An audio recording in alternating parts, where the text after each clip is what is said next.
Well, that was a bit unexpected. Starting quarterback of this team likely is not going to play on Sunday. And if you didn't catch it on Grant's show, I will reiterate and we can talk through it as the calls come in. But I believe that there is a path that Sam Darnold takes over this team. I believe that if Sam Darnold plays extremely well and they win, coming off of 2 bad games from Brock Purdy and going into a bye week, that if you're going to make a switch, that would be the time to do it. Kyle Shanahan loves Sam Darnold, offered the 12th pick overall before they traded up to number 3 and got Trey Lance to the Jets for Sam Darnold. The Jets politely declined because they were waiting some injury news on Zach Wilson before they were willing to make that move. By the time they had gone back to the 49ers had said, nope, we're going at number 3. And the Jets ended up trading him to the Carolina Panthers. Kyle Shanahan likes Sam Darnold. Now, I personally think that would be an awful move. I think the fans would quickly turn against Shanahan if he makes a move like that. And I think, quite frankly, Brock Purdy's a better quarterback than Sam Darnold. But it is not up to me, and it's not up to you. It's up to the man, Kyle Shanahan, who's a quarterback polygamist and loves Sam Darnold. So I think there's a path that can be a starting point for the conversation, or you can go in a completely different direction. It is your show. Call link is pinned to the top of the description. You will get 5 minutes. Call in early. Be first so that you don't have to wait forever. And we're going to get it started next.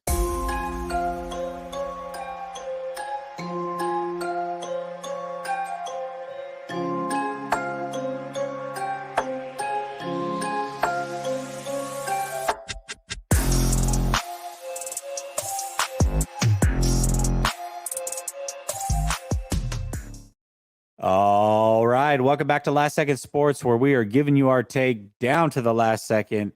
And as I said, it is open mic night, which means it's your night to call in, vent, call me full of crap, do whatever you're going to do. But it's your night. The platform is yours. You get 5 minutes. We'll have some good conversation. We're going to go to Korean 49er, then Mr. Blue Magic. And then we will go from there. First up, Korean 49er. What's up, Korean 49er?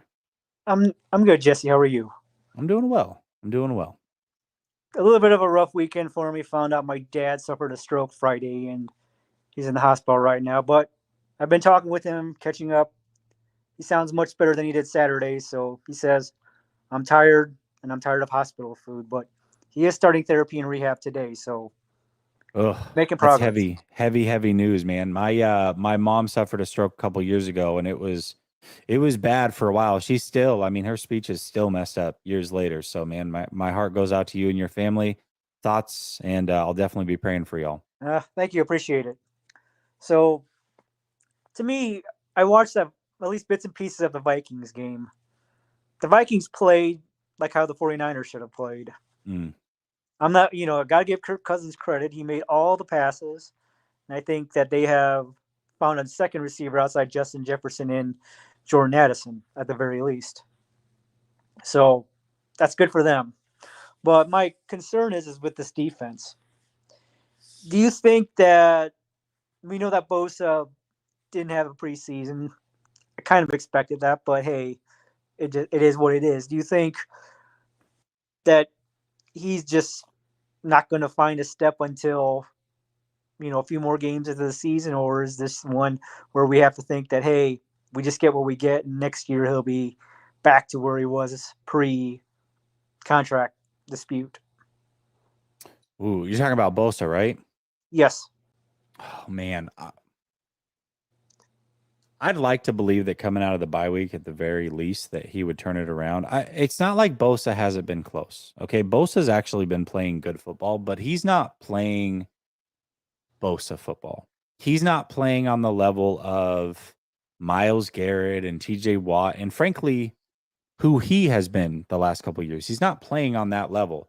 And so we recognize it. We call it out. And it's fair because he's now got this massive contract. So if he was just awful, I would be a little bit more worried. But because he has been good, it's just not necessarily showing up in the sack category. I think that things can change. I also think that some of it does come down to scheme. I think playing soft coverage behind rushing 4, I mean, it really gives open lanes for quarterbacks to make those quick throws. And so it takes away some of those sack opportunities. So I think that some things may have to change scheme wise, as well as Bosa coming into form. I think that we're going to see Bosa at some point go back to being Bosa. I do this year. I think it'll happen. Yeah, I feel that too. My question is what do they do? What does this defense do to reduce the amount of soft covers they play and not giving up as many of the quick hitters? Even though I know that you're not going to get sacks if the quarterback gets the ball out within 2.5 seconds of getting the ball. I mean, you got Yeah, I mean, I think you either have to generate a lot of pressure fast through blitzing, or you have to play press man coverage. I think the press man coverage thing makes the most sense because this team, quite frankly, they've built the secondary on press man guys, but they don't play press man. It's very interesting. When they do play press man, it actually works out pretty well in their favor. That being said, though, they don't have a true number 1 corner. Charvarius Ward's a very, very good number 2 corner. And I think Demo's probably a mid-tier number 2 corner.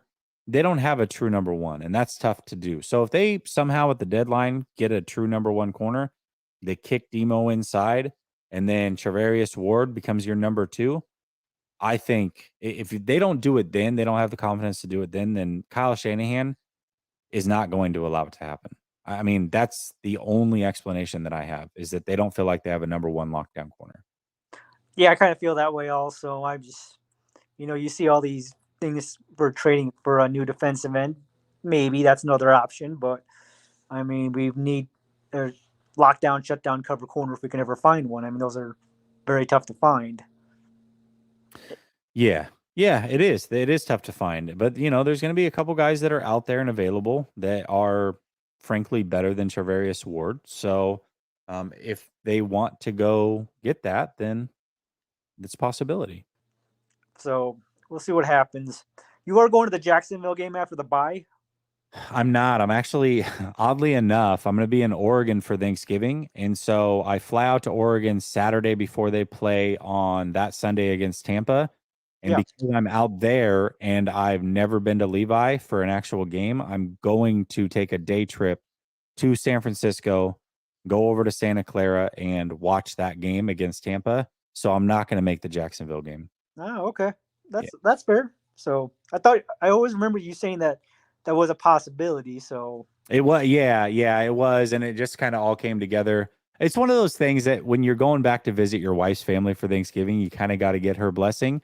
And not only did I get her blessing, but she wants to go. So it worked out perfect. Well, there you go. So, all right. Thank you, Jesse. All right, brother. Have a good one. You guys fighting over there in the chat? Hey, I'll say this. I don't know. I mean, I don't know how Niners Worldwide is to y'all, but he and I talked on Twitter. He's been in my chats. I mean, we have a difference of opinion for sure, but he's never been like visceral towards me. There's some people in here that like really lose their mind and can't even like hold a conversation if you don't believe the things that they believe. I've never looked at him that way, but maybe y'all have different interactions with him, I guess. I don't know. Fish and Chips says, isn't Darnold in a permanent concussion? I don't, bro. He's always looks confused. I'll give him that. I don't know what's going on there. Brother Bob says, my brain hurts with Kyle Shanahan and his handling of quarterbacks and kickers. What the F? Yeah. Matt says, follow up of the PS2. There was a report saying they are taking calls. I want to see that. I know that there was the report of the Eagles and them having discussion that came out to be bunk. They may be taking calls on a lot of players.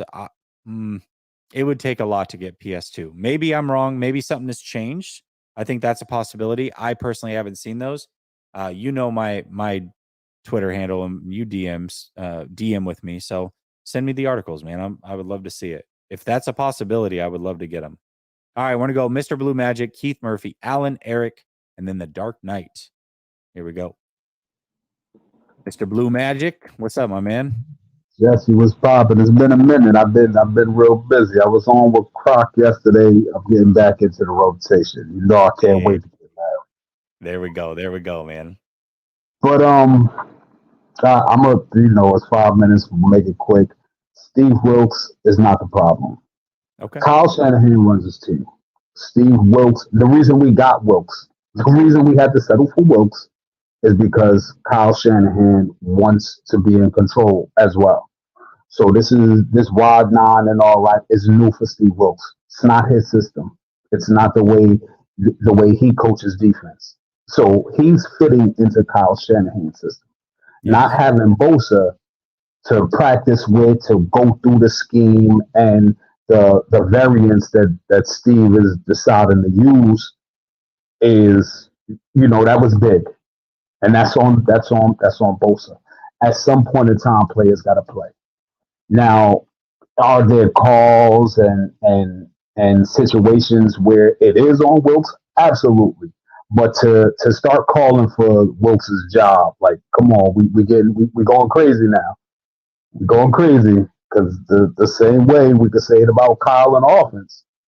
The offense and defense both dropped the last 2 games. It's not one unit over the other. It's the team as a whole. Frankly, the offense has been worse than the defense. It just has. That's a fact. And Kyle calls the plays on the offense. So if he's upset at Wilkes, he should be upset with himself as well. And how many years has the defense carried the offense? Like, it's about time. Like, you can't stay at the top fully loaded forever. Look at the Legion of Boom. For sure. Now, well, and I want to look at this comment just real quick because it's talking about what we were talking about. And 49ers Bishop brings up a good point. He said Wilkes already admitted the mistake. Absolutely. He definitely made a mistake on that call. That was a awful call at an awful time. It didn't make any sense. That being said, though, their headsets are connected. Kyle heard the call come in and he was okay with it in the moment. Mm-hmm. So Kyle could have overridden that call. And again, if you're upset with the defense the last 2 games is giving up 20.5 points a game, which ranks 16th in the NFL. The offense is scoring 17 points a game, which ranks I can't remember exactly. It's either 26 or 28 in the NFL. So 26. What's worse, 16th or 26/28? The offense has been worse than the defense when compared to the rest of the league. As bad as the defense has looked at times, the offense has been worse. It just has. Even and here's the thing, right? Even with that play, if the play works the way so Kyle can go with this whole, if you see it how I see it and execute it the way I tell you to execute it, it works. If you look at the play, it worked. it worked. He just didn't. He just didn't hold on to the interception. It worked. If he holds on, if he does not let Addison rip that back from him, get back from earlier, that's basically a pick six. Yeah. But now, like I wouldn't have, I wouldn't have agreed with the call because of everything that you stated. The time, the distance. So we're about to go into halftime and get the ball back. But the way, and I'm gonna keep saying this until we change. We got a Cowboys fan base now, because had it worked, the fans that are criticizing it wouldn't have been criticizing it. Had it have worked, I would have still criticized it because of the risk reward factor. It's like a couple of shots that you see AI take back in the day.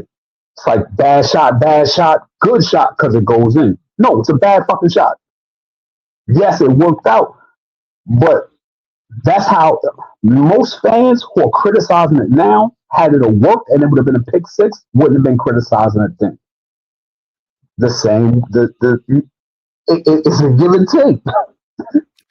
Yeah, the problem is, the thing is the risk reward is just not there. I mean, with the amount of time left, like if they had just gone 3 deep and played soft coverage, like they had been doing all game, by the way, playing this soft coverage. If they had done that then, all they had to do was tackle whoever inbounds. That was it. Like the only shot, literally the only shot they had was like a fluke play or a Hail Mary. Like that was the only shot they had to score before the half. And the fluke play happened, but it happened because of the play call. Now, you're right. If it would have went the other way, nobody would have said anything. Absolutely agree with you there. It still doesn't make it the right. It was the wrong call. It was, but Kyle was on the headset. He could have overridden it. Then he should have. The crazy part is, it might have been something that Kyle was okay with because just like my mindset with him on offense, he might have looked at it the same way. Because that's the first time that play has been called in that situation in the league in about 17 years. Mm-hmm. And Kyle always thinks he's the smartest in the room. So we're going to throw something at him that we haven't thrown at him yet, that they wouldn't be expecting at this time. So for us, it's definitely a bad play. I said it was a bad play. And I said, even if it would have worked exactly the way they wanted it to, I would have still called it just like an AI shot. Bad play, even if you make it, it just worked out. Yeah, I think this too, like as fans, like we can play the hindsight game. If it worked, blah, blah, blah. Kyle cannot do that. He's the head coach. He heard the call come in. He didn't overwrite it. You don't get to play the hindsight game, Kyle. You don't get to just say, oh, it's Wilkes' fault. He knows he made a mistake. So, it'll be better next time. Like, nah, bro, you heard the call. You heard the call and you let it come through too. You're the head coach. So overwrite it. I mean, it's just, that's unless your head was buried in your play calling sheet, like it is every time a player gets injured, then that's, okay. I guess that could be it maybe. And so I'll end it with this, Jesse. So on Ryan's show and on Croc's show, I said this before the season started. I said realistically, I could see us going 10-7. I said because of uncertainty at quarterback as well as quarterback injuries. I said us being undisciplined, us starting slow, being unprepared, strength of schedule, coaching, late game decisions, and travel. I've been saying it all year. I've been saying it for the 5 weeks we were steamrolling everything because I was seeing those little things in play at times, and now they caught up with us. Yeah. Yep. I mean, the travel was a thing that we were worried about going into the season. I think that there is some of that's catching up with us. Mr. Blue Magic, I got to get to the next one, man. Appreciate hearing from you. We'll talk soon, okay?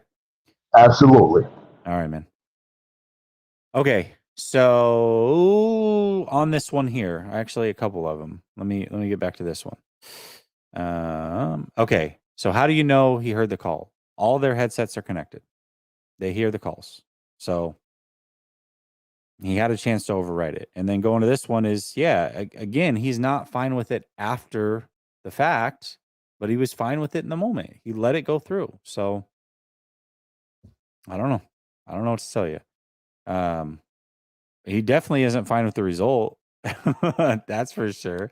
But he's gotta, you gotta do it in the moment, man. You gotta do it in the moment. You absolutely do. And did the 49ers have a timeout then?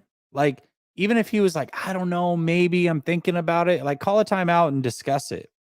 If they had one. I don't remember the situation. So I can't say that for sure. But if you had one, you easily, you know what I mean? Let's say that he didn't hear the play call. Once they got to the line, you knew basically what was coming. So if you had a timeout, you should have called one then. So I don't know. Mike says, what's up, Jesse? What's up, man? He says, any thoughts on Brock's performance after the concussion news and viewing the video of the hit? Was playing pretty well before that. I don't know how it impacted him, if at all. So I'm not going to say, all of a sudden like, oh, he's absolved of everything because of the concussion. Now, it could have played a factor, sure. But it might not have played a factor. And I don't know that for sure. I mean, probably only he and the team knows that.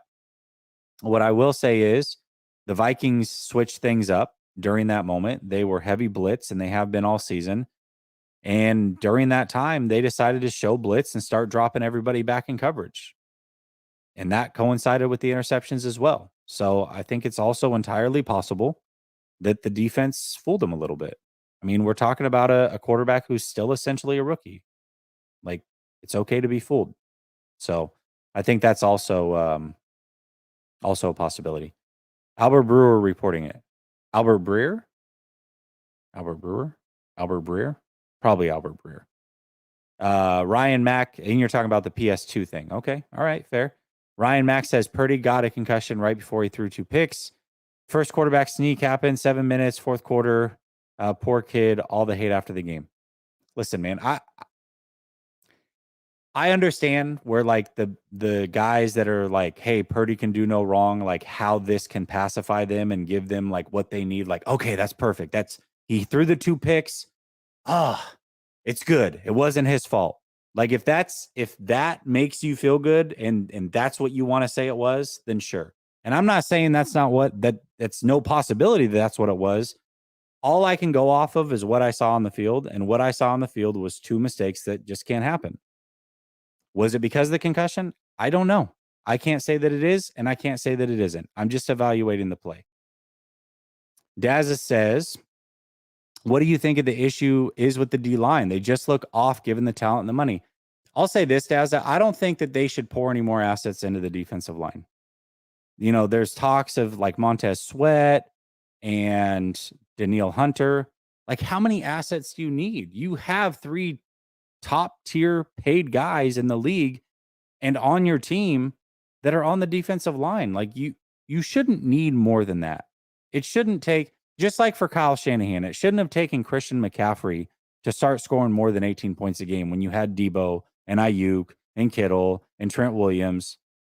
Like if you're that good of a coach and a play caller, it shouldn't take a supreme talent on top of already very good talent to finally figure it out. It shouldn't take somebody like a Danielle Hunter on top of the really good talent to be like, okay, now we can get it done. They have enough. They got to figure it out. That being said, if they make a move, I'm not going to be mad that they make a move, but I don't think that that's the right thing to do. I wouldn't do that. I think they should be getting it done with what they have on the defensive line specifically. Now go get a corner. All right. We'll go to Keith Murphy, Alan, Eric, Dark Knight Twin, and Flav's waiting. This will be good. All right, let's go to Keith. What's up, man? What's up, man? How are you? Good. To play devil's advocate, yes, let's I play would devil's say advocate. the Rams, I didn't feel like they needed defensive line help and more receivers, and they went and got Odell Beckham and Von Miller when they went to the Super Bowl. Maybe I'm wrong, but that's listen. You stack talent where you can stack talent, in my opinion. But go ahead. Yeah, go ahead. I think the 49ers absolutely need to make a move at the deadline. And if they go get another supreme pass rusher, that will make them better. I'm not trying to say that it wouldn't. I think they should address other areas at the trade deadline. I think addressing corner, right tackle is probably not going to happen. But yes, if you can add talent, especially I'll say this. If Seattle is in on those 2 guys that we talked about, Sweat and Danielle Hunter, and I believe they are, if you could go get them and take them away from a division foe, maybe that is the right move. I just think they lose somebody for the year? They lost Nwosu, and then they signed Frank Clark. I still think they're in the market for those 2. But that being said, Keith, all I'm trying to say is that can't be the reason that all of a sudden you start performing. They should be performing now without that supreme talent on the defensive line. They have enough to do that. I agree. Your point is valid. I just was playing devil advocate. No, and that's fine. Listen, you're right. I mean, you are right. If you can add talent, you add talent, regardless of where it's at. I agree with. I think your devil's advocate is a point well made. Also, I agree with your point about we can't blame. Just like I don't look at it like that's Kyle's fault what happened in the Atlanta Super Bowl, right? You're a coordinator. Yeah. Dan Quinn hears those calls coming in. Hey, Kyle, hike the ball with 3 seconds or less left on the play clock. Hey, Kyle, run the ball. You still run the show. So even though Steve Wilkes is a defensive coordinator, Kyle is the head coach. At the end of the day, everything comes down to Kyle Shanahan. And so to your point, you're 28th in scoring the last 2 games. You're supposed to be an exotic elite play caller, and it looks real vanilla right now, if you ask me. I think I got on here, I said something about Andy Reid earlier. He comes out with almost 1 or 2 plays, I feel like a half, that is a gasher or gets him a first down that the defense is not ready for. The other night, Kevin O'Connell looked like Shanahan, and Shanahan looked like McCarthy. Yeah. Just a bland, and he just out-schemed us. They had a couple called back, to be honest, that were big plays that could have been – the game could have been a lot more ugly than what it got, in my opinion. And so he out-schemed, if it's Shanahan or the DC Wilkes, he out-schemed them to a T. And, man, he put on a masterclass. And Kirk Cousins, to your point, played the best game of his life. Kirk Cousins played really well, but Keith, and I know that you probably know this or would agree with this, but Kirk Cousins has been a really good quarterback for a long time. And people, quite frankly, they look at the couple games, maybe he played bad against San Francisco. They look at the primetime record and they make a decision. I think most people would admit that they don't watch much football outside of their favorite team. And that's not a knock. It's just reality. You don't have all the time in the world to watch every team. Not everybody is going to pay for Sunday ticket and watch all these games or, goes back and watches all 22. Like, people have lives. They pay attention to their team mostly, and then they make a decision on other players around the league based off of statistics and wins and losses. And narratives. Like statistics, wins, losses, and narratives. And so when all of a sudden, you're shocked because Kirk Cousins went and balled out on primetime of all nights. It's like, oh, how did that happen? Like, somebody has to be to blame. Or maybe Kirk Cousins has been good for 8 years and you just didn't realize it. Like, that's also a possibility. And I say this, the defense has been good this year, just not as good as what we've been the last 5 years. And it's like, situationally, we can never get off. I don't know how many 3-and-outs that we've had this year. It just seems like, for the most part in games, teams are punt, field goal, punt, touchdown. Like, when you look at the drive summaries, you see more punts than anything else. And this year, for whatever reason, it doesn't seem like that. For Cleveland to run the ball down our throat with a quarterback that you want to make throw through 2 picks, even though they ran 460 yards. Yeah. For us not to be able to stop the run on that, that's a red flag to me. To your point, we haven't even gotten to your Jamar Chases, A.J. Browns, Swift, the running back for Philly. Like, all these guys that are coming up on the schedule, and they're gashing us with Kareem Hunt coming. Not just P.J. Walker. Kareem Hunt just came off the streets. Nick Chubb, he wasn't on the team before Nick Chubb got hurt. Yeah. And he ran the ball down our throat. So we got some things to look forward to. I ain't going to keep you on too long. You live in Oregon, right? I grew up in Oregon. I live in Tampa now. Oh, you live in Tampa now? Okay, Yeah. I'm in Georgia now. I grew up in Northern California, though. But, did you really? Okay. Yeah. My dad was stationed at Travis Air Force Base. About 50 nice. miles Okay. All right. Yeah. Nice. I'm in the Air Force, so that's what I do. I'm out here in Georgia in the Air Force. But right on, man. Oregon. So are you a Portland Trailblazers fan?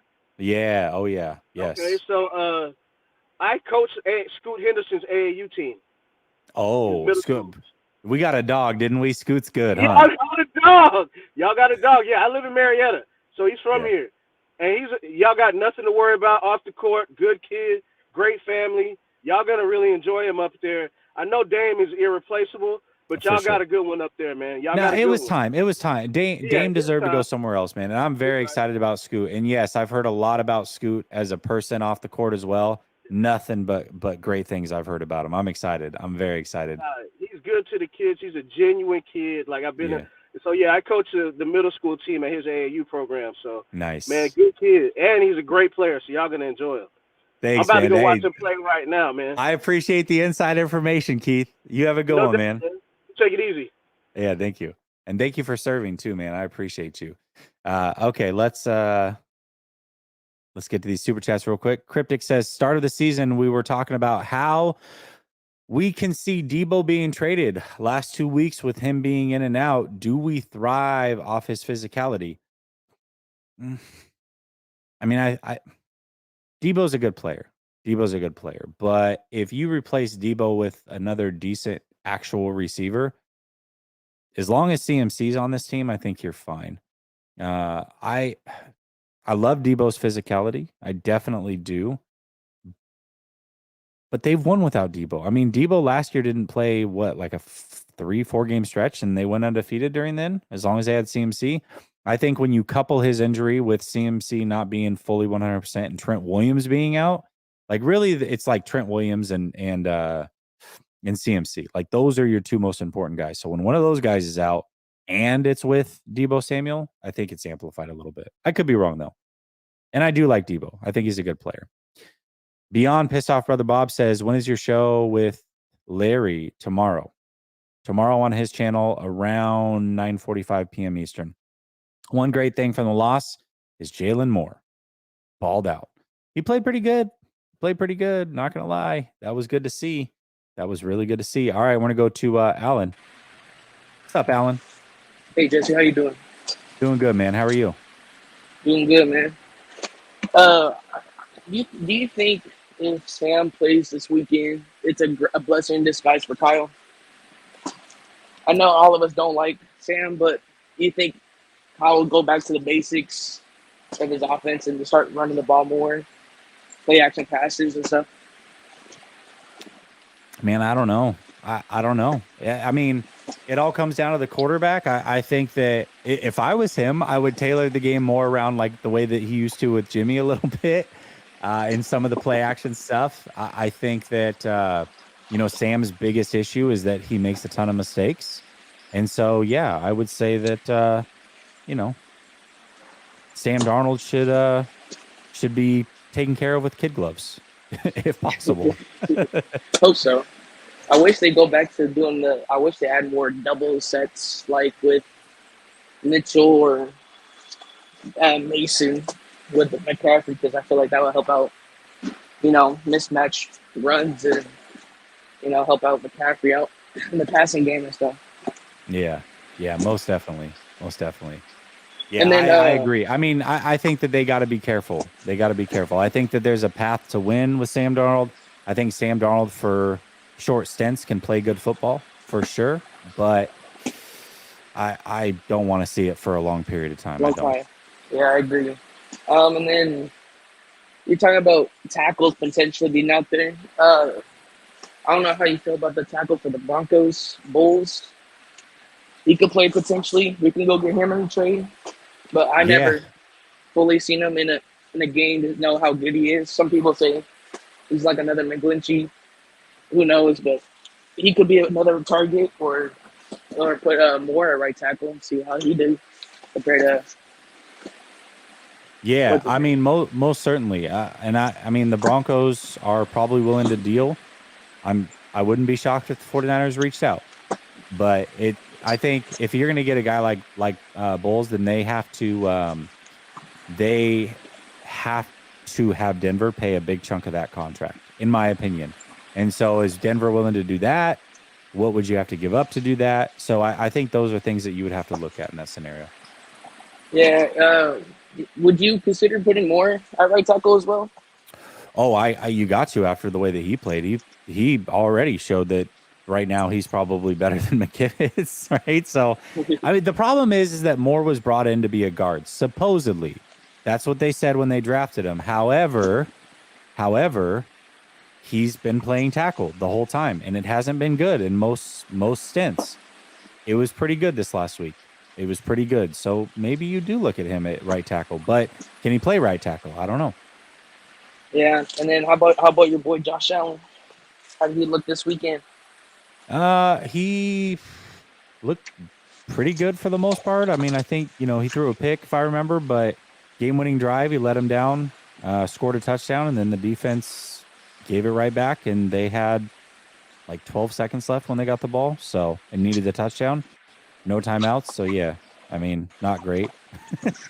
Yeah, I feel bad because I've been watching some Bills games, and damn near his whole starting defense is just already all gone. No, 2 weeks ago I knew it was over for the Bills. I mean, their whole their best corner, their best linebacker, their best interior defensive linemen are all gone for the year. They're done for. Like they are done. There's nothing they can do. It's over for them. Yeah. Then do you have any concerns besides the top guys during that Bengals game? That's my last question I'll ask. Besides Chase and Burrow.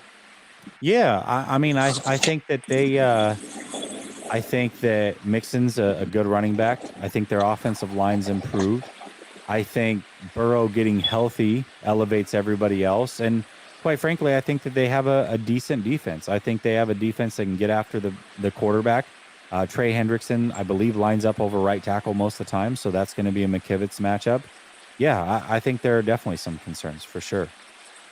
Yeah, I can't wait to see a Sam Darnold show. Ain't that right, Jesse?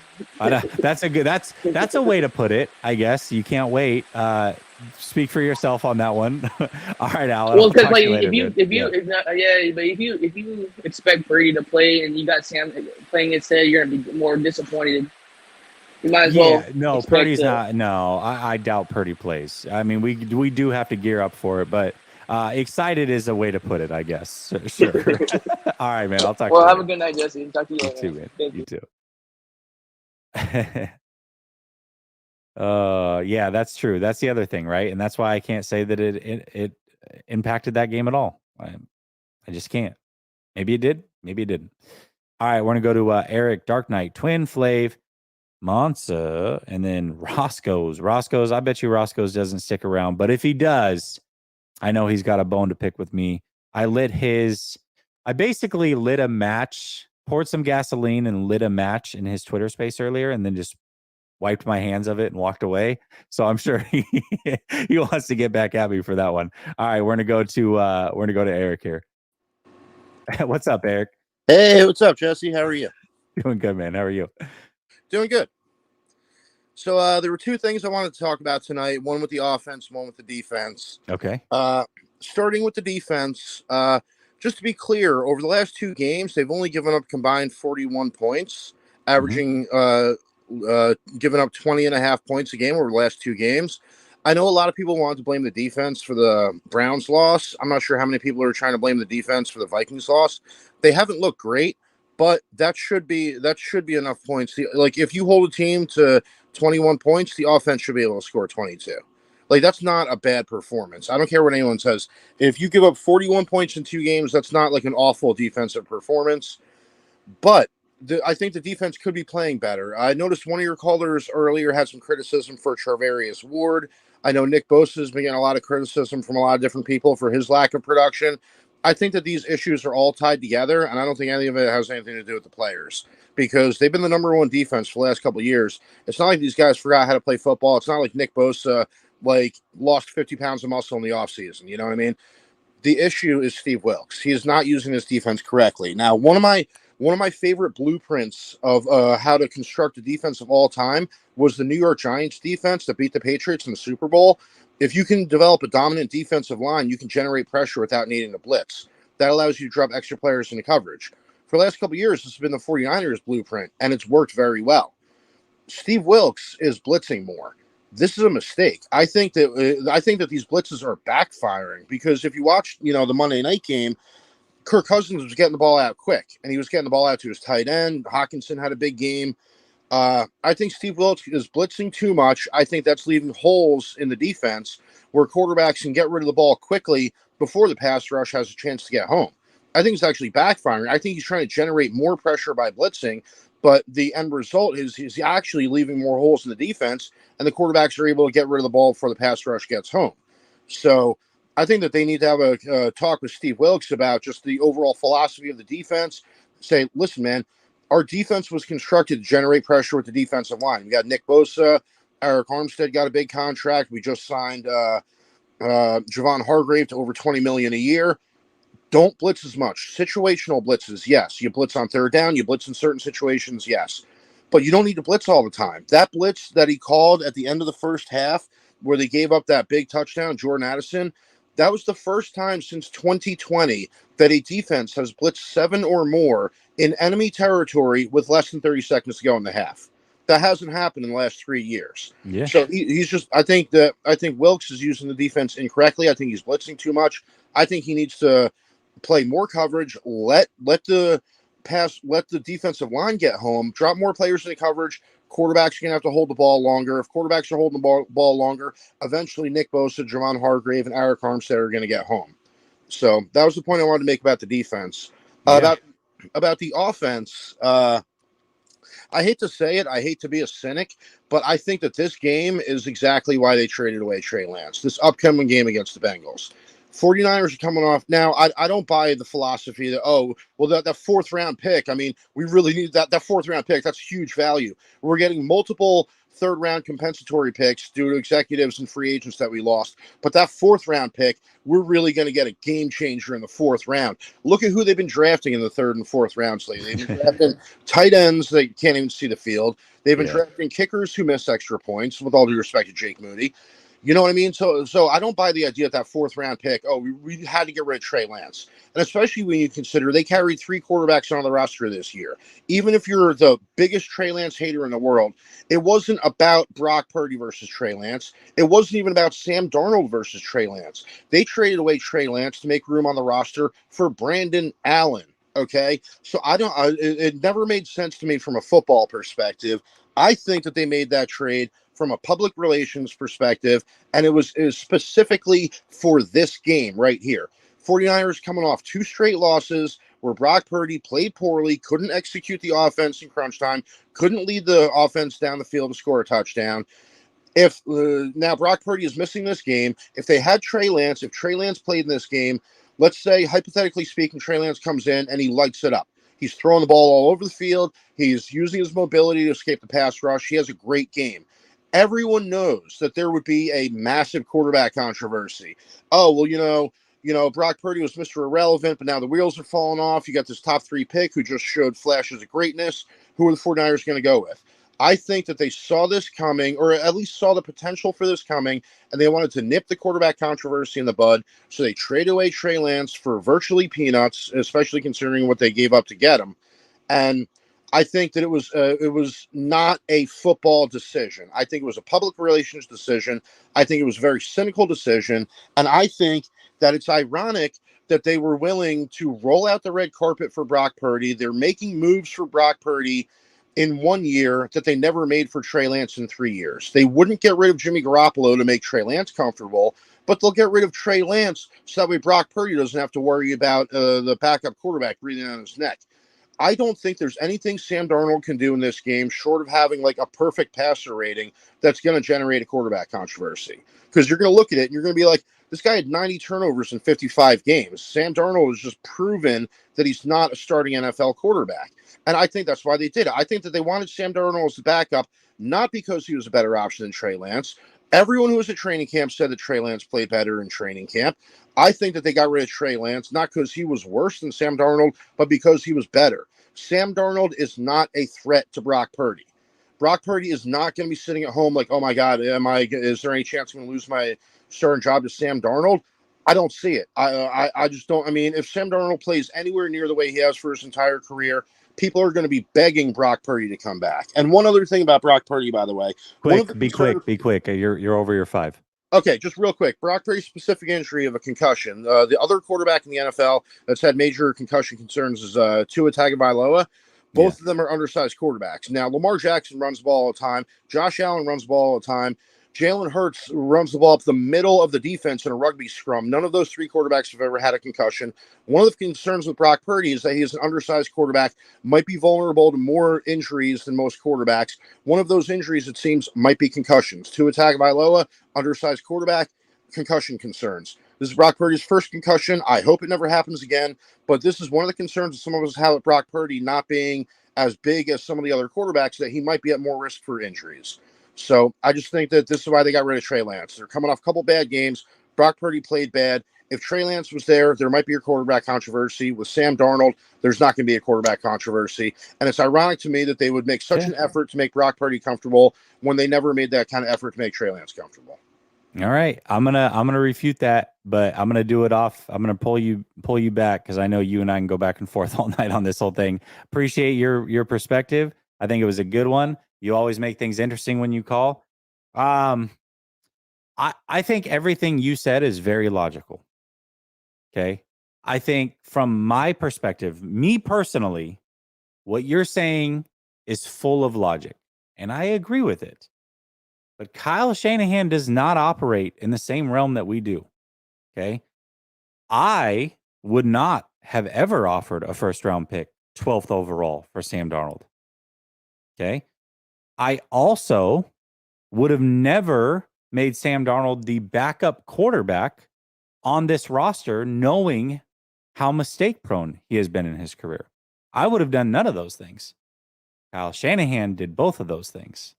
Okay. The way that Kyle Shanahan sees Sam Darnold is not through the same lens that you and I see Sam Darnold. He sees him through a whole different lens. He has love for Sam Darnold based off of whatever reason. And I will also say this, he has an ego. And when quarterbacks are drafted as high as they are and they don't work out for a team or two, guys that have egos, which is most head coaches, this is not a Kyle Shanahan thing, this is most head coaches, they believe that they are better than the last guy. They believe that they can fix quarterbacks or players in general. And they look at them and say, I had a first round grade on that player. I didn't get a chance to draft him. You're an idiot. I'm smarter. I'll fix him. And that's what he thinks about Sam Darnold. He also called him the possible next Steve Young. Is that a comment you or I would have made? Hell no. But he made it. Kyle Shanahan is not looking at this the way that you and I are, Eric. Kyle Shanahan is looking at this through a completely different lens, a completely different perspective. And that's why I believe if Sam Darnold plays well and they win, coming off of 2 losses with Brock Purdy, that there is more of a possibility of going to Sam Darnold than people want to believe that there is. I think it's the wrong move. I think that fans would revolt, but I do think that there is a real possibility of it. I do. But again, Sam, who I don't believe is a good quarterback, does have to play well. I believe he can play well in short stints. I'm not positive he will play well this weekend, but if he does and they win, there's going to be conversation. There will be conversation. And it's not going to be outside of the building. It's going to be inside the building. We may never know about it because maybe they don't go with Sam Darnold. But I guarantee you there will be conversation coming from Kyle Shanahan and that staff. I will guarantee it. All right, Dark Knight, what's up? What's up, Jesse? Can you hear me? I can hear you, yes. Yeah, I wasn't alive when Steve Young played, so I'm super excited to see it this Sunday. Oh my gosh. Nice. Well played, sir. Yeah, you're in for a treat, man. You're in for a treat. Yeah, that I saw that quote on Twitter. I was like, dude, it's so wild he said that. So awful. But yeah, we're not gonna talk about quarterbacks. I mean, it's just gonna be the talk of the town for a while, obviously. Yeah. But I want to talk about something that we've heard a lot of times, but in a different way. Okay. So, for example, we heard it last year and a bit of this year before the 2 losses. Of like, oh, I think this defense is better than the 2019 defense, and whatever. But to me, no one's really, and it's mentioned in little stints, but no one mentions that the best version of Kyle Shanahan was that 2019 season. Yeah. Because the rotation of players, everyone got the ball. Whether Jimmy G had a bad game or not, he rotated quarterbacks. He got the ball different wide receivers. He used what worked all the time. Barring that Super Bowl, which is I'll get into that. But barring the Super Bowl, he used what worked. He did a rotation. Nobody was overused. And yeah, there were high scoring games most of the time, and it worked out. So yeah, and I mean, you're right. They averaged 29.9 points a game that year. The offense was on the offense, quite frankly, averaged more points that season than the 49ers are this season. Yeah, like it's weird. Like I don't know if he's I think Grant mentions it a lot, but maybe he's just in his head like Jake Moody's in his head. Like he just overthinks so many things. Because think about it, all these fourth quarter chokes, it's insane to me. Like the Super Bowl, if I can remember, and I don't want to rewatch that ever again, I think he went away from the run quite a lot, in which that's when Jimmy was just, those quick 3 and outs all the time. I was like, why are you doing this? Did you forget what you did in the NFC Championship game? And then we have the one that sticks in my mind a lot because I think that was our year to win the Super Bowl. I really do. that NFC Championship game against the Rams. Like Debo was hot. He was on a hot streak. Mm. And he stopped using him in the fourth quarter. And I was like, why? Why is she doing this? Like even with Jimmy G, I think Jesse should be quarterback. I'll say this. I will say this. Growing up Yeah. with Steve Young, I can throw left-handed. I can throw a good 30 yards left-handed. I promise you I can because of Steve Young. So I might be able to do a better Steve Young impression than Sam Darnold. That being said, so. absolutely not. So. You don't want to see that. That would be awful. Just in summary, like I don't know what it is with Shanahan in the fourth quarter or games in general this year especially of just going away from rotating your best players because I really don't like on Twitter when I see comments like, "Oh, well, Purdy didn't have, Debo or Trent." I'm like, guys, please shut up. Because do you see the other weapons that this team has accrued over the last couple years? Are you kidding me? And that's not even a Purdy thing. That's a Shanahan thing. And I don't know. I'm just really frustrated because, God forbid, we do make it to another NFC Championship game. And it's possible because this team really does fight until the end. And it just chokes away again. Or we go into the Super Bowl and we're against the Chiefs, which is, they've improved, and he chokes again. And I don't think it's, of course, it's a quarterback thing. It's a quarterback driven league. And all the 49er fans are going crazy over this quarterback controversy. But I genuinely think we could have won that Super Bowl against the Bengals with Jimmy G. I genuinely think we could have won that one against the Chiefs. He just goes away from what works, and nobody talks about it that much. That is the best version of Shanahan I've ever seen.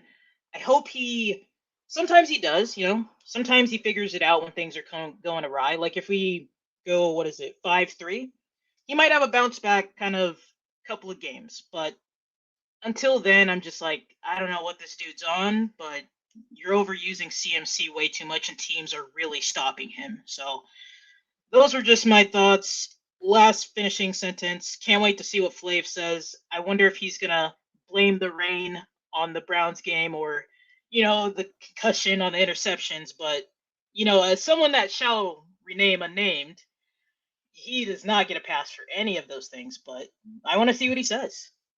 I actually don't think he's going to go that route. We'll see. We'll see. This is the crazy thing. I'm actually going to stand up for Flav a little bit here. So Flav and I actually, we talked through DMs quite a bit, and it's funny because we disagreed so tough on the whole Trey Lance situation, right? Yeah. But really, when you remove Trey Lance from the equation, a lot of people that like maybe you didn't think you would get along with, or people that you just thought you would never see eye to eye on football takes with. Yeah. It's like it completely changed everything. He's actually been pretty spot on with some of his football takes, man. I got to give him some credit. So I'm not out on Flav. All right. I'm not out on Flav yet. Like ever since Trey's left, he's been. But you're right. You're right. I mean, Flav specifically, and I can't say this for everybody, but Flav specifically did not make those excuses for anybody else, so he can't do it here. And I think he knows that. He knows that. So yeah, thanks, Jesse. Love the show, man. And hope we win Sunday. I don't know if Steve Young can do it. He's pulled it off in the past, but this might be a little different, It might be hard. Yeah. I mean, speaking of concussions, Steve's had quite a few himself, so let's see if he can stay upright. Sounds good, man. See ya. All right, man. Later. Hey, nobody's right 100% of the time, but he did call the Browns game. I got to give him credit there. He called the Browns game. So, that is something. That is something. How about them Niners? Brunskill knows the system, plug and play. Okay. Yeah. I'd listen to it. All day, every day. Kim says concussion gate. San Francisco starting to act like Dallas. Oh gosh. It is weird to announce it on a Wednesday, though. I'm not going to lie. Pissed Off Brother Bob says, we need our defense to shut everyone out and to get 5 turnovers. Maybe. Yeah, it might take that. HB Nate says, I make peanut butter crunch for a living. Do you really? That's interesting. All right. Scotty Dippin says, Kyle Shanahan is an offensive genius and had 34 in the last 8 quarters. The last 2 games, there were Where there for the the last 2 games was there for the O to win. Okay, got you. I don't want to hear about the SW, Steve Wilkes, Kyle Shanahan has his guy. What the F is up? I agree. I mean, everybody wants to scapegoat Wilkes, and if that's fine if you're going to hold him accountable, because I do think he does need to be held accountable. But also, you got to hold Kyle accountable, because the offense statistically against the rest of the league is performing worse than the defense. So it's only fair. All right, let's go to Twin, Flav, Monsa, and Roscoe. What's up, Twin? I'm doing good. Yeah, man. I just wanted to. Yeah, this Steve Wilkes situation to me, man, was kind of hilarious. How, like you said earlier, I don't mind people talking about him, but it just seemed like they're magnifying the defense as if we didn't have this discussion this offseason, saying it may take some time for this defense to get acclimated to Steve Wilkes. But we said that this offense, for the first time in years, would be carrying this 49 team. You know what I'm saying? Like, that's what I heard. That was the narrative, right? As this team kind of get, this offense is humming. This defense may take some time to, come around board. But for this defense to only give up, like someone said earlier, 22 points one game, 19 another game, which is pretty good. But I'm going to go back to the last game where Kyle was talking about he didn't like that play that was called at the end of the game, which is fine. I mean, end of the second quarter, which is fine. But does he assess his own calls that way? Because apparently you can go to halftime, have a 15-minute break, come back out of halftime, and your first possession have a delay of game. Kyle, why aren't you evaluating yourself on that?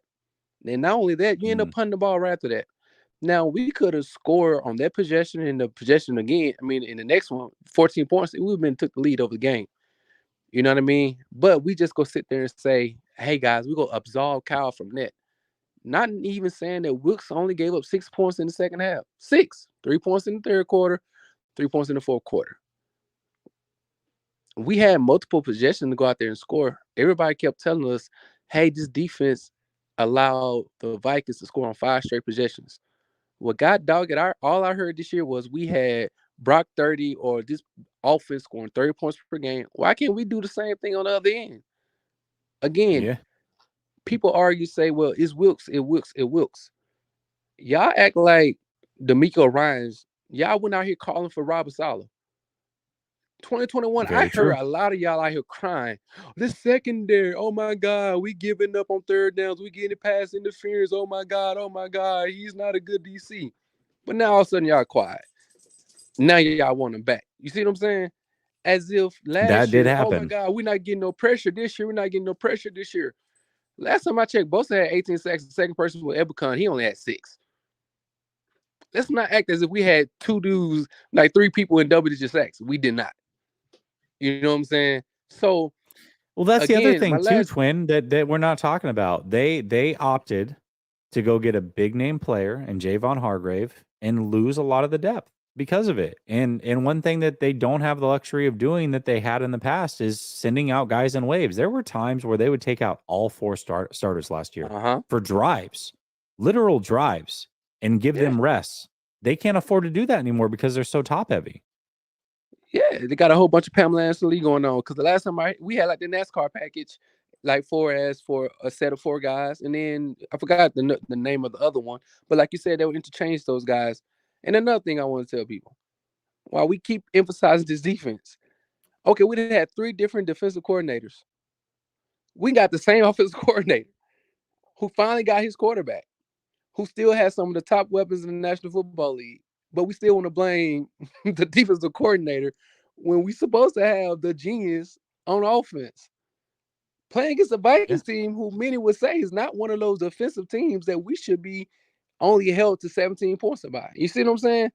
And so I don't mind people sitting here talking about Wilkes, but even with all that being said, giving up 19 points one game, 22 the other game, when we only averaged prior to it was 15 points per game. I think there was a bigger drop off from our points scored per game compared to our, our defense as far as giving up points. And then again, my last point, people said this defense was tripping. When this defense got a turnover and put you in the red zone at the beginning of the game to set you up for actually a positive situation because this is the second road game that they got turnovers early for you in the game and you didn't capitalize off of it. Come on, man. Like, bro, why is it that they keep getting passes on offense more so than defense? Like one day with the offense just gotta come through for the defense for a little bit. Come through in the clutch, take up for, the defense while they get acclimated, while they continue to grow with one another, while Wicks begin to learn, the system, the way that he need to be played, and so on and so forth. But offense, man, take a stand. Kyle, be accountable, because this is the second game in a row that you didn't call out your defensive coordinator on television or on the news. You didn't used to do that. You calling this man who's been the coach for years. Because to me, now you're trying to come at him. You see what I'm saying? When you put him out there on First Street saying, hey, man, this is what he's doing. This is what he's doing instead of keeping it inside the locker room without doing the same thing for your offense, I think that's where issues lies. So how do you feel about that last part that I'm saying? Like when you begin to call your DC out, because he did it with Tim Ryan, I believe, on that Friday interview or the Saturday interview or something like that, because he was talking about the 100 and some yards rushing that the defense gave up. He thought it really didn't allow the offense to get the ball back last week. So this is the reason why we lost, instead of being accountable for the offense not actually being productive. And then he did it again this week. So I don't like how Kyle's trying to sit here and point these fingers, man. That's just my issue with this team right now. Yeah, for sure. I mean, I do think Wilkes and the defense deserve some blame. Like they're not absolved of any blame, and that's not what you're saying at all. But it's really has been team losses. Like they legitimately are not playing well on offense either. And Kyle is the head man over there. He's the head man on the team and he's the head man over there. Now, I want to answer this question. Vax says, why did they hire Wilkes in the first place? Well, it was between him and Fangio. Fangio plays a whole different style of defense. He's not willing to acquiesce to what Kyle wants him to do. And so they weren't going to see eye to eye. Now, Wilkes does play a little bit of a different style, but he was willing to run the defense that Kyle wants him to run with a little bit of a spin on it. Now, in hindsight, maybe that wasn't the best move. Maybe allow him to play the defense that he's comfortable with or coach the defense he's comfortable with. But he decided it would work, and so did Kyle.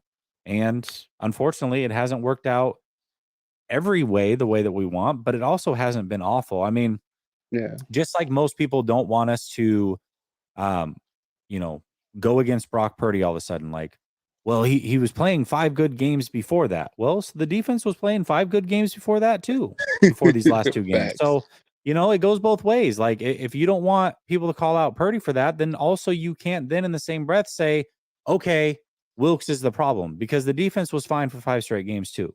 So.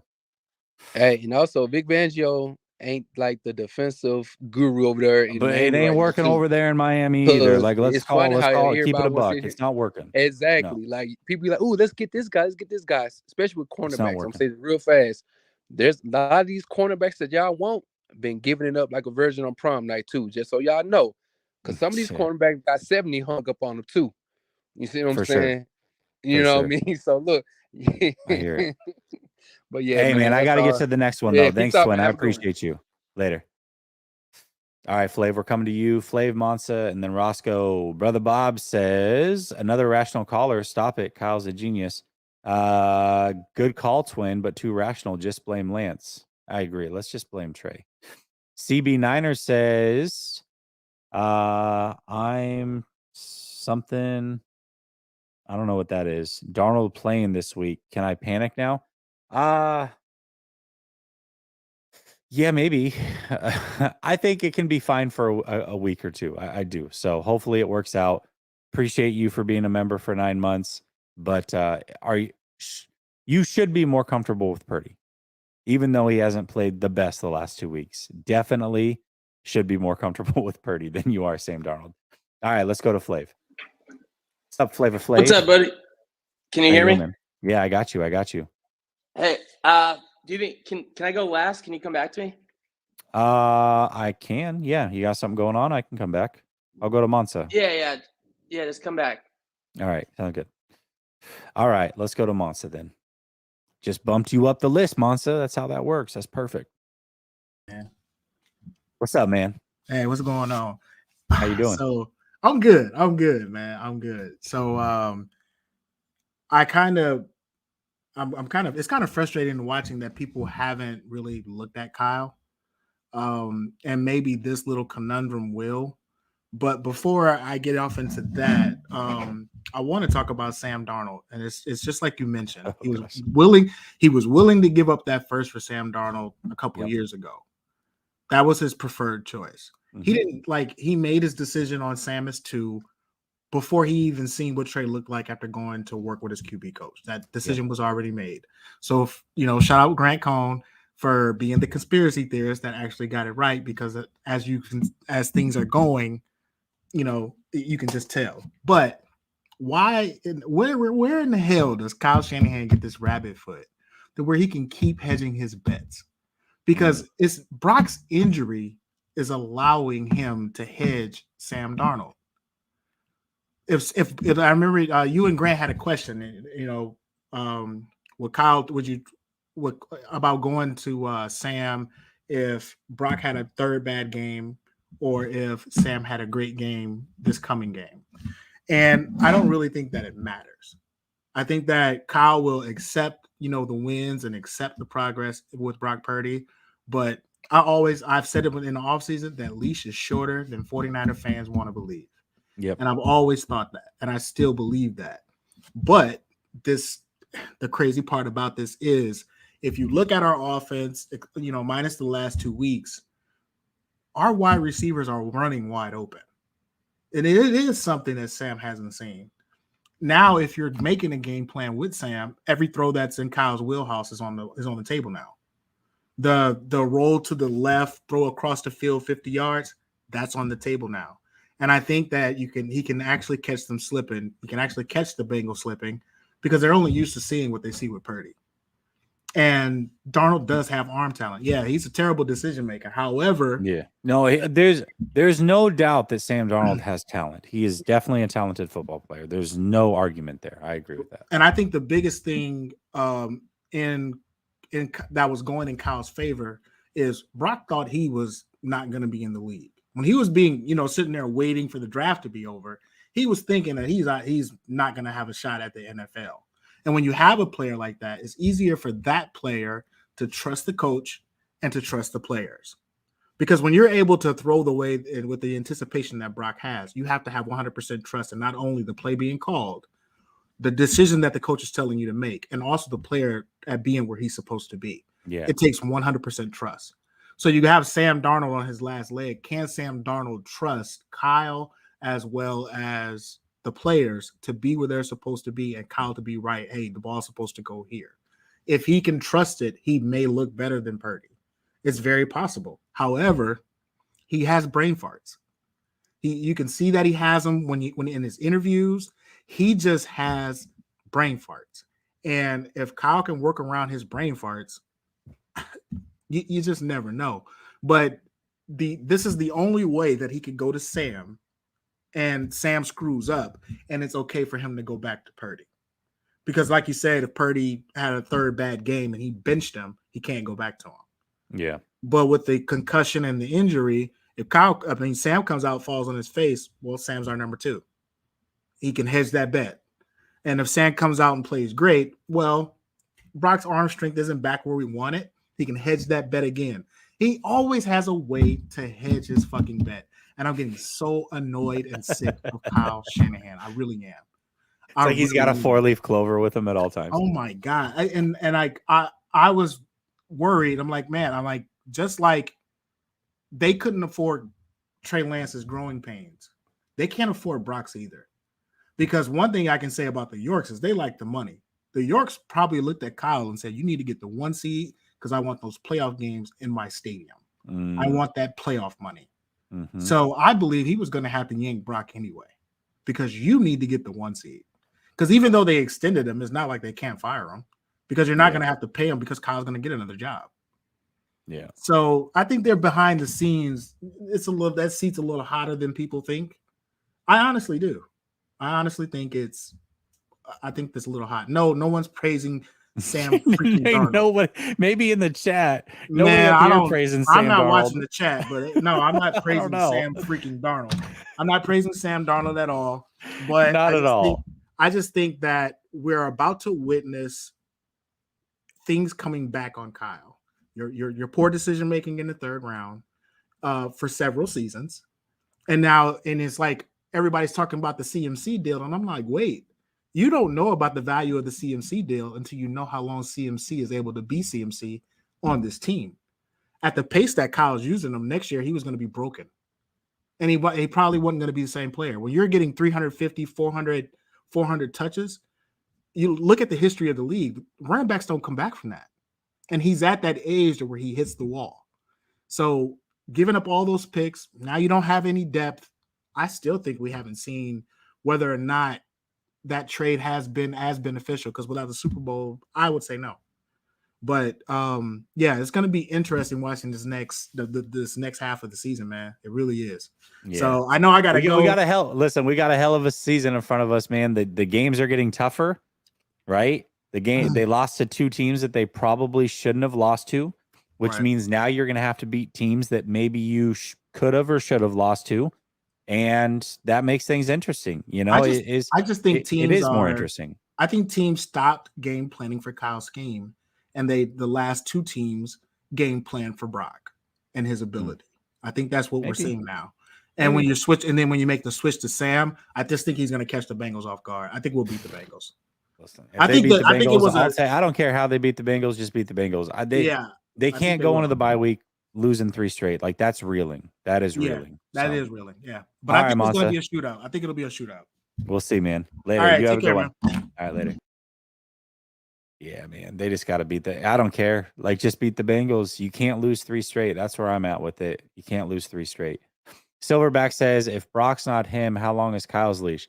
Well, this is what's interesting. And I talked about this a couple weeks ago on Grant's show, is that because he was bringing up after the Cleveland game, like, oh, you know, short leash, blah, blah, blah. That's the one thing, right? I think it's funny because I think there's a small group of Jimmy fans who were Jimmy fans and saw the way that Kyle treated him, and they were out a little bit on Kyle after the way everything went down. Then there was a group of Trey fans that as soon as they saw the way that he treated Trey, they were out on Kyle. And now there's a group of Brock Purdy fans who, if they get their quarterback treated the way those other quarterbacks were, they would be out on Kyle. Interestingly enough, Kyle benching Brock Purdy probably brings a majority of the fan base together, more so than they have been united in years. And it would be against Kyle Shanahan. Now, does that mean that Kyle gets fired or Kyle's on the hot seat? No, because if they win games with Sam Darnold, then none of that crap matters either. So it's interesting. I think fans would be pissed, but as long as they're winning, I don't think, by the way, the fans would be upset, but nobody in that locker room is revolting if they make that move. This is not a Jimmy Garoppolo and Trey situation. That is not at all what this is. Sam Darnold is well liked in that locker room and well respected. And frankly, the best player on this team arguably is CMC. And CMC's best friend is Sam Darnold. So if you don't think that locker room would be totally fine going to Sam Darnold, this is not the same situation as Trey and Jimmy. It's just not. Brother Bob says, hate your rational callers. Need PP's asinine takes. All right, fair enough. All right, we're going to go to Roscoe's and then Flav. Shout out real quick to Roscoe's. And he's going to hate that I say this because he doesn't like any credit. He likes to kind of sit back in the weeds. But if you notice, this channel is making a lot more content than it used to. Like, the live shows are the same. But all of a sudden, I, who work a full-time job, has the ability to cut up all these shows and make thumbnails and titles and do all the stuffs with them. That's because for the first time in August, I brought on Roscoe's, who is a hell of a graphic designer. If you do not, you need to follow him on Twitter. He is a hell of a graphic designer. He's the one that made my header here on the channel.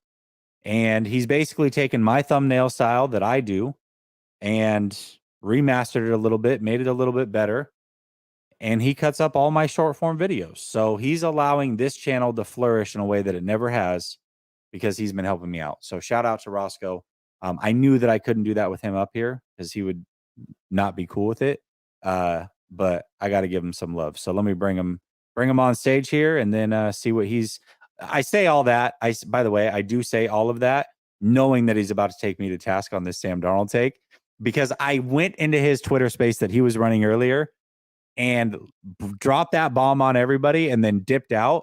And the Twitter space was going nuts. Like they were so mad that could even be a discussion. So he's, I'm sure he's going to return the favor here, but I'm here for it. Roscoe's, what's up, man? Jesse, I cannot believe you. You know what? No, I'm not in a crazy mood right now. Just want to give a shout out to, or just send my prayers to the people in Maine. There was a mass shooting. 22 people got shot in a bar. 50 to 60 people are injured, and the man is still on the loose. So I just want to send my prayers to the people of Maine. And I know you I not like to, but I know you touch on these topics too sometimes, Jesse. But I just wanted to do that before we talk ball. But it's important that we just send our prayers to the people over there, because it's just sad. He opened fire at a bar, and then I guess went around to start shooting people. So nobody should have to go through that. But I just wanted to let the people know what's going on in our country. Outside of that, Jesse, yeah, man, it's I hope Brock Purdy, get healthy, and I hope Sam Darnold plays extremely well on Sunday. I think long as the 49ers run the ball against a defense who's giving up 147 yards a game and is allowing 5 yards per carry a game, I just hope the 49ers run the ball. Sam Darnold went 4-2 last year down the stretch with the Carolina Panthers because they committed to the run and they went crazy running the ball. And he actually had 7 touchdowns and 1 interception going into the very last game of the season against the Saints, where he had a terrible game. But at the end of the day, you run the ball, and things will go well for a person like Sam Darnold. So I just wanted to throw that out there. But again, just everybody in the chat, send the prayers to the people in Maine. You have a good one, Jesse. Yeah, you too, man. I'll talk to you later. Damn, I did not know that happened. That puts things in perspective a little bit. I'll say this: we on Friday we had a little bit of a scare at my kids' school. They went on lockdown. There was somebody who took their own life in front of the middle school, and they thought there was an active shooter situation, and it was scary. Like, as a parent, it was terrifying to not have any control of a situation. And yeah, I don't even have any words for stuff like that. Like, it's awful. It's awful, man. That's terrible. That's terrible news. I don't even football is not even a thing for me mentally. But that being said, I do got to get to Flav's call. He's been waiting a long time. We'll get to that, and then I'll probably end it after that. So appreciate you for letting me know what's going on there, Mr. Roscoe's, and let's get to Flav here. What's up, man? What's up, man? Hey, yeah, thanks for coming back to me. I wanted a little bit more time as well, because I wanted to tell a story of the time that you had sent me a message once, and you're like, hey, give me a call. Let's talk this out and make sure we're on the same page. Which is one of the reasons why I respect you, man, because you're real, and you don't want to just sit behind your computer and talk, and you want to make sure that at the end of the day we're both Niners fans and we're getting along and stuff. So I appreciate that. But so you send me your number, you're like, hey, give me a call or whatever. So and probably 90% of the day I'm walking around and I have YouTube kind of playing in the background of my phone. And I don't know if you guys can relate to this, but you have YouTube on your phone, and it just will go like video to video to video sort of thing. Yeah, phone's in the pocket and you're just kind of listening. Yeah. Yeah. And so I called you, and I forgot that like my YouTube was on in the background. And the next thing was like, I didn't hit send, I think. And the next day I'm just sitting there, and I'm just hearing like, I can't stand you, Shanahan. I can't stand you. Oh my God, you're just the worst. I just cannot stand you, whatever. And I'm just sitting there thinking, like, dude, is this how Jesse talk? Like, I thought you picked up.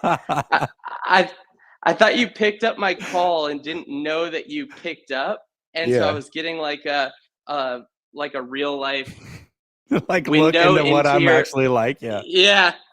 And then I realized I was on what's that dude that always has the show like kind of late at night and he takes a bunch of callers? Oh, Ronbo. Rombo. I realized like Rombo's channel like was playing on the background and there was some caller. And but I was so weirded out for a second, like thinking that that's how you talk to yourself, like, and you just have like conversations like that.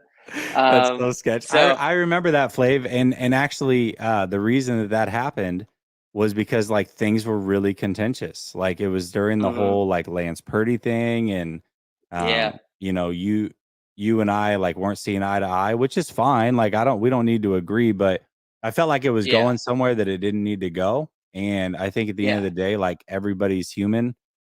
Everybody deserves to have their own opinion, whether you agree or not. And I think it was one of those situations where it's like, hey, there's no reason to be at odds. Like, let's talk it through. And if we can't come to an agreement, that's fine. But at least I know that we tried. And so that was the situation. Yeah, I appreciate you for bringing that up.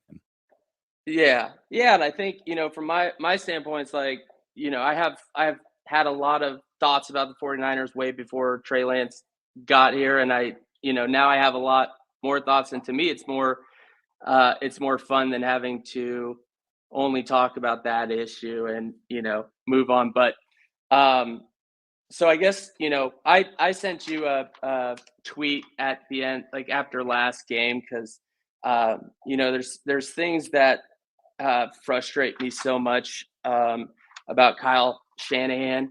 But I think, with regard to Purdy, I think it was week 3, everything was good. We were winning. Or actually, I think maybe after week 4, no one can say a bad word about Purdy at that time. And if you do, you're nuts because he's, the team is winning and all of that. And so, my concern then, which I think I texted you about, but I'm not a big believer in like the weak arm narrative. I think it depends on quarterback comes down to so many other things that if you don't have, it doesn't matter about your arm strength, and so with Purdy, the weak arm argument to me wasn't ever a huge deal, but the one instance where I feel like it is potentially is in the moments where either we're down big, we have to throw the ball, the defense knows we have to throw the ball, or we're down late and we need a touchdown and the defense knows we can't run the ball. And for me, that's where the weak arm comes into play because the defense can basically drop back knowing that we have to pass. And now all of a sudden, Kyle's offense, which really is about deception and keeping the defense off balance, keeping them guessing. Now you're taking away the biggest component of that, and you're having to force basically in order to be successful, you have to a lot of times put balls into very tight windows or you're throwing kind of deep towards the sideline because you need to get out of bounds, both of which are very hard to do when you don't have elite arm strength. And And then you mix in the fact that our O-line, in my opinion, I think the system makes their numbers a lot better than they really are, especially in pass protection, because they're constantly off balance.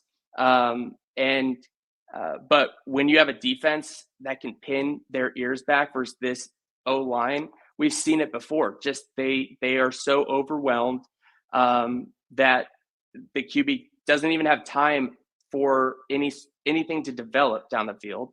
And then you combine it with the fact that we don't have a receiver with the elite speed, and that can just win a one-on-one matchup no matter what.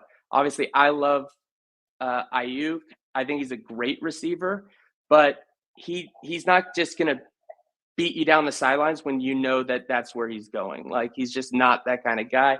And so, to me, there's a couple ways that you can open up the defense, or create windows. The biggest way is using the run game, but when you take that away, that's why I was such an advocate of trying to find a way to get an elite speed guy for those moments, to kind of stretch out the defense. And so that was like a big thing I was, kind of talking about that, and the fact that, and I think I texted you, I'm like, dude, from a team standpoint, I really feel like trading Debo would be the best thing for this team, assuming that he can have a big year this year, because his game is just not built for longevity, and his body is not built for longevity in this league. He's awesome to have. He's an amazing weapon. I think he's kind of diminished when both CMC are healthy, but obviously having both of them, if one does go down, is huge. But just from a team perspective, I would think that money could be used in another area, and mainly because I really don't know how many more years he's going to be able to go being elite anyways, or good, I should say, anyways. And, especially, like, he does not have a step to give up, to lose.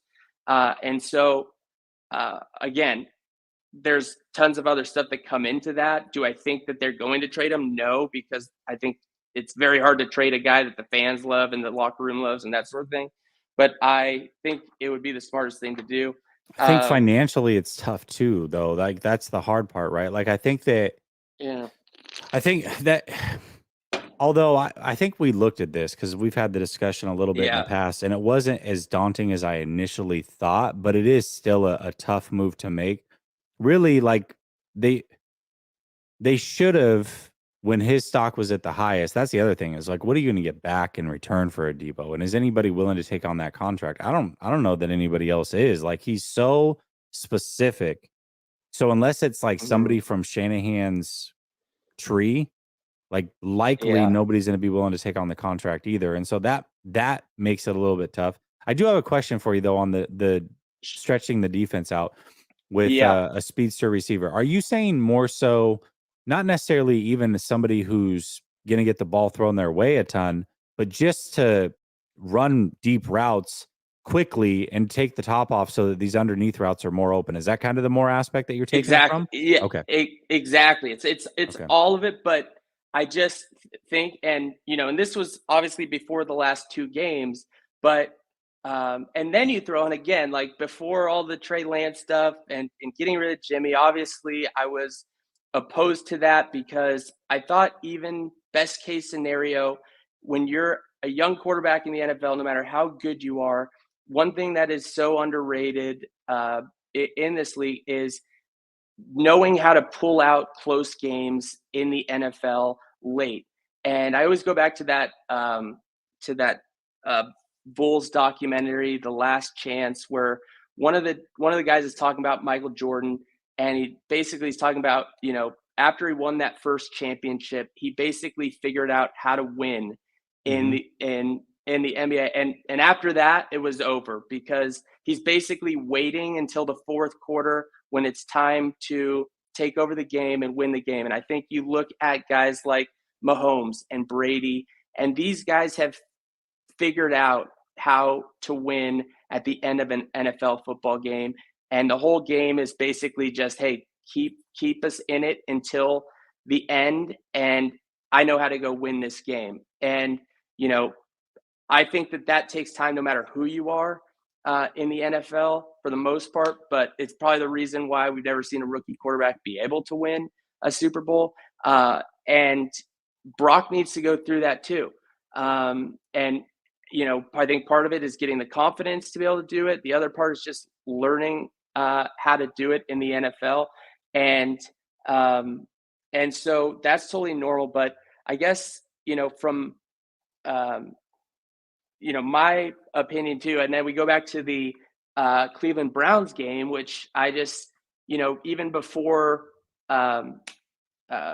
Watson went down, you know, a couple weeks before, I think I texted you just saying, you know, I think we'll beat Dallas, but the game after concerns me.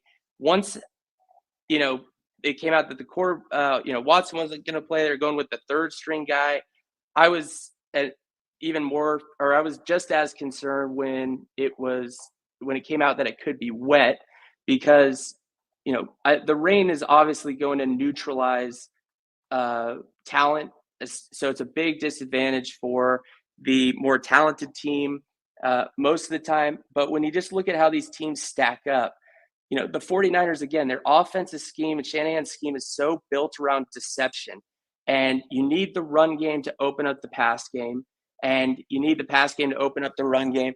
And when you're going against a defense like that, you know, maybe they'll be fine against, like, you know, the Panther or the Raiders or the Panthers or these, you know, defenses that they can just push around. But when you have a defense like that, you're not going to just be able to be like, okay, you know, we're running and we're just going to run down your throat.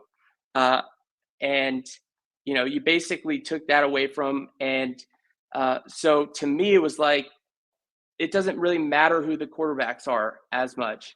And so, you know, I was worried about that game. Then I also thought too, when you have like a third string quarterback coming in, a lot of times when you're talking about like the defense goes into that game with knowing that, hey, we have to step up if we're going to win this game, and we're going to have to win this ourselves. And so mentally, I think you almost come in as if, hey, we can't give up a point in this game. And so, anyways, I thought you know, that we would see that coming. Yeah, you have to look at it on the whole, though. I did not think that this team was obviously going to go undefeated this year.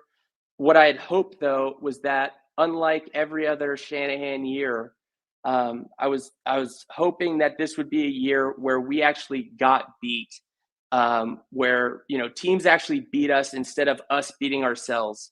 And now we're going two straight games now where, you know, I don't want to say I don't want it to sound like, you know, that the teams didn't do anything to beat us. Both teams did things well, and earned the victory to capitalize on our mistakes. But Minnesota should have been the game to win, though. After losing to Cleveland, that should have been the wake-up call. And the thing about Cleveland that I'll say is I agreed with you up until Chubb and Watson were out. And then that's when I was like, I just don't see them beating the 49ers. They had a team, I think, built from the beginning of the season that was super underrated. I made a video about them on my second channel about how I thought that they could be a sneaky team to really make a run this year because of the talent that was on that team. A part of that was thinking Deshaun Watson might return to his old form a little bit. That hasn't happened. But either way, you know, once you lose to Cleveland, you then can't lose to Minnesota, right? And so I think that's where it gets tough. So now they're in a situation with their backup quarterback, regardless, that they're probably going to have to win. They need to go get this win. And so the question I have for you, and make it quick, because I got to let my dogs out. Sorry. Do you think that they're going to win this game? Just straight up, with Sam Darnold playing, do you think they win this game? Yeah. I think so. This is the week. I think that they win it. And just, I know you got to run. Let me just go through though. And I was like, told myself, don't take a lot of time discussing everything I just discussed for 30 minutes. But Well, listen, you're the look, last one, so I had more time. I'm okay. fine with it. But now my So, dogs are like looking at me like, dude, what all the right, hell? all right, here we go. So basically, though, what I told you, which drives me freaking nuts with Kyle Shanahan, is that, you know, I think that he's so jaded from his past. I think he's so stubborn and believes, you know, this is the way that we have to win games. We're going to run the ball a ton. And then we're gonna have our defense basically win the game for us. And that's like the message that he always sends to his team is we're going to be conservative. We're going to lean to the defense. We're going to control the clock. And that's how we're going to win games. And then he spends like all week, you know, in his bedroom alone, coming up with this game plan that, you know, is like, we're going to run this in the first quarter. And then by the third quarter, they're going to be so set up for this play and it's going to get him. It's going to be amazing and blah, blah. And it doesn't matter that Brock Purdy is averaging 10 yards per throw. 10 yards. He's averaging a first down every time he throws the ball. He's still going to hand it off to McCaffrey, even though he's getting stuffed at the line. And it's like, dude, this you cannot. You have to be able to adjust and read the game. You cannot read. You know, every game is not the same. We understand. Yeah, ideally, that's how you want to win. But the message you need to be telling your team is that we can win any way versus anybody. And he's never created that perception. If anything, all he's done by his play calling is show that he never trusted Jimmy and he never trusted Trey. And he now, even though everyone's like, oh, you see how much he trusts, you know, Brock compared to whatever. It's like, no, when shit came down to it at the end of the goal, like, or the end of the line, his butthole still shriveled up, got super tight, and he's still calling the same freaking plays. And it's like, dude, you're playing a terrible defense week 7. Why don't you tell your quarterback or show your quarterback that you believe in him to go win the game? Let him throw 35 times when he's averaging 10 yards per throw, and let him throw for 350, get you the win. You probably wouldn't have been in that situation at the end anyways. I disagree. Like, you know, and this is the problem. This is where, you know, people that hated Jimmy's supporters for giving him too much credit for winning games, but not playing well. But then you have people like hating on Brock where, you know, he played, I thought he played really well until his last 7 throws. Turns out he had a concussion. We don't know how much that came into play, but he was like 20 for 25, 250 yards, a touchdown, and no interceptions. Like his quarterback rating was like 125 or something. Like, and yeah, it was a terrible ending. But to me, it's more like big picture here of like, where are we going and what kind of team do we want to be? Because in years past, we've been a team that has to play a certain way in order to win a game.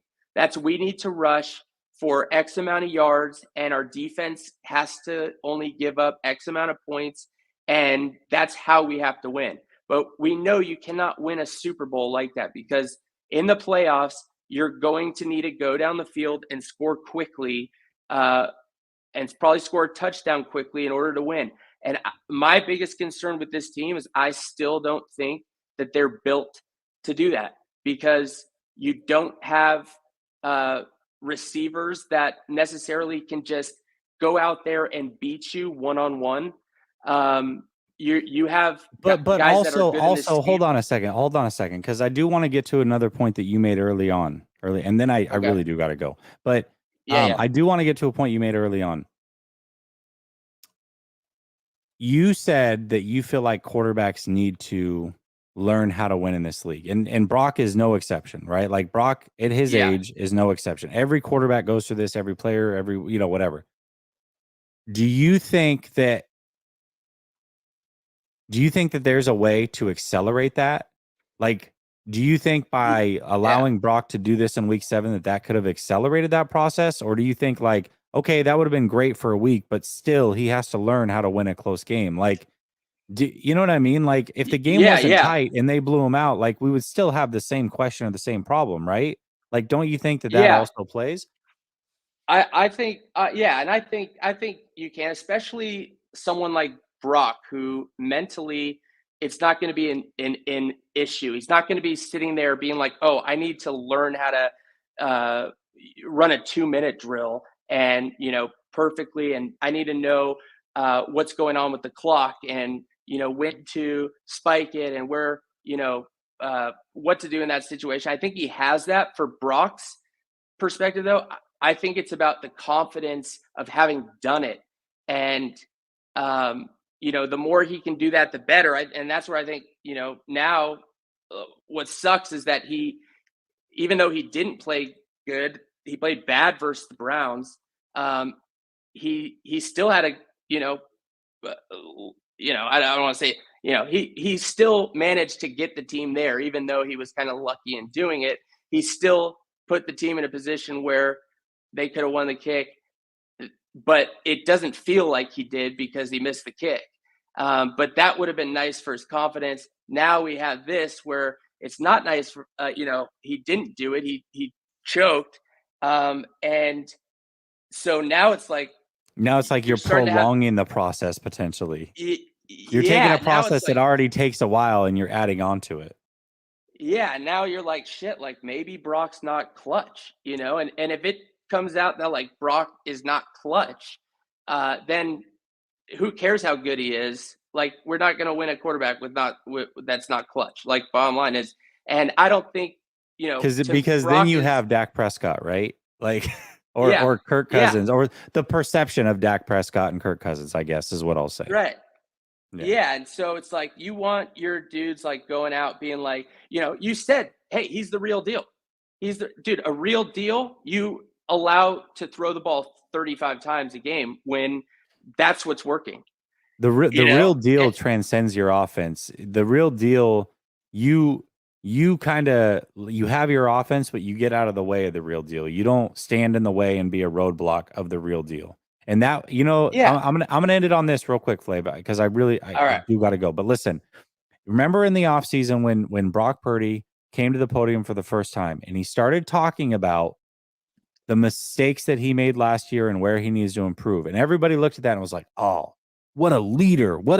This guy is smart beyond his years. He's going to be better because of it. Look at how smart he is. And while I agree with that, I do agree with that assessment on the surface. But the issue I had, and I said it in that very moment, was, okay, I agree with that. But you also can't not be who you are, because that's what made you win this job. That's what made you great right out the gate. Using your athleticism, improvising a little bit. Last year, he improvised all the time. It was happening. It felt like every third play, he's rolling out of the back of the pocket, making plays happen. Now, I get that's probably too much. But now it's like we're going 2-3 games at a time where he doesn't do any improvising. And so it's like, at what point is it what you got to be able to find the balance? And that was a worry for me in that first press conference. Like, is Kyle handcuffing him? Is he taking away what makes Brock Purdy good? And I think we are seeing a little bit of that. So I got to let you go, Flav. I appreciate the call. We'll continue it later, man. One final thing about this week. I think people are overreacting to, or think Sam Darnold's worse than he is. Dude, playing your coach and the team around you is so important in the NFL. And it's true, man. Like, Darnold has been in the worst situations. He's not that bad at now. He's definitely not as good as Brock Purdy. Not saying that, but this week, I think you're going to have a defense that has taken a lot of heat that is going to come out and just wreak havoc. I think 5 sacks this week. And I think you're